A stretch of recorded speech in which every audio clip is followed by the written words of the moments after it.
ഗൾഫിൽ നിന്നും കേരളത്തിലേക്ക് വിൽപ്പനയ്ക്കായി എത്തിച്ച 141.58 ഗ്രാം MDMA-യുമായി 3 പേരെ തിരൂർ പോലീസ് അറസ്റ്റ് ചെയ്തു. ആനമങ്ങാട് സ്വദേശി പുല്ലാണിക്കൽ ഹൈദരലി, വേങ്ങര സ്വദേശി കുന്നത്ത് അസൈനാർ, കണ്ണമംഗലം സ്വദേശി പാറക്കൻ മുഹമ്മദ് കബീർ എന്നിവരാണ് വ്യാഴാഴ്ച വൈകിട്ട് തിരൂർ റെയിൽവേ സ്റ്റേഷൻ പരിസരത്ത് വെച്ച് പോലീസിന്റെ പിടിയിലായത്. മലപ്പുറം ജില്ലാ പോലീസ് മേധാവി ആർ വിശ്വനാഥ് IPS-ന് ലഭിച്ച രഹസ്യ വിവരത്തെ തുടർന്ന് തിരൂർ പോലീസും തിരൂർ പെരിന്തൽമണ്ണ ഡാൻസ് ഓഫ് അംഗങ്ങളും ചേർന്ന് നഗരത്തിലുടനീളം നടത്തിയ പരിശോധനയിലാണ് പ്രതികൾ മയക്കുമരുന്നുമായി പിടിയിലായത്. ഹൈദരലി ദിവസങ്ങൾക്ക് മുൻപ് വിസിറ്റിംഗിനായി ഒമാനിൽ പോയതായിരുന്നു. 3 ദിവസം മുൻപ് മുംബൈയിലെത്തി മറ്റു 2 പ്രതികളെയും കൂട്ടി അവിടെ നിന്നും ട്രെയിൻ വഴിയാണ് തിരൂരിലെത്തിയത്. റെയിൽവേ സ്റ്റേഷൻ സമീപത്തെ പാർക്കിംഗ് ഗ്രൗണ്ടിൽ വെച്ച് മയക്കുമരുന്നുമായി കടന്നുകളയാൻ ശ്രമിക്കവെയാണ് പോലീസിന്റെ വലയിലായത്. ഒമാനിൽ വെച്ച് പാകിസ്ഥാനിയായ വിൽപ്പനക്കാരനിൽ നിന്നുമാണ് മയക്കുമരുന്ന് വാങ്ങിയതെന്നും 360 റിയാൽ നൽകിയതായും പിടിയിലായ ഹൈദരലി പോലീസിനോട് പറഞ്ഞു. കേരള വിപണിയിൽ 5 ലക്ഷത്തോളം രൂപയ്ക്ക് വിൽക്കാനാണ് തയ്യാറെടുത്തിരുന്നത്. ഒമാനിൽ നിന്ന് ലഭിക്കുന്ന MDMA ഏറ്റവും വീര്യം കൂടിയ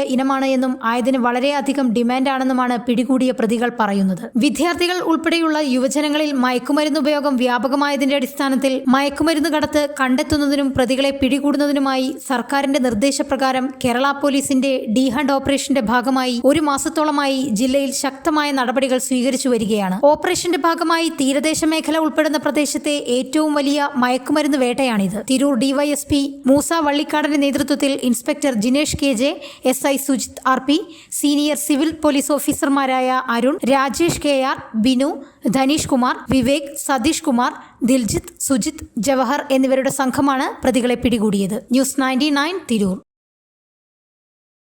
പുത്തൻ കളക്ഷൻസിനൊപ്പം ഈദ് പ്രമാണിച്ച് ആസാദ് ഒരുക്കുന്ന സ്പെഷ്യൽ ഓഫറിലൂടെ തിരഞ്ഞെടുക്കുന്ന ഭാഗ്യശാലികൾക്ക് പർച്ചേസ് ചെയ്ത തുക മുഴുവൻ തിരികെ നൽകുന്നു. Azad silks, PSM arcade, Pan Bazaar, Tirur.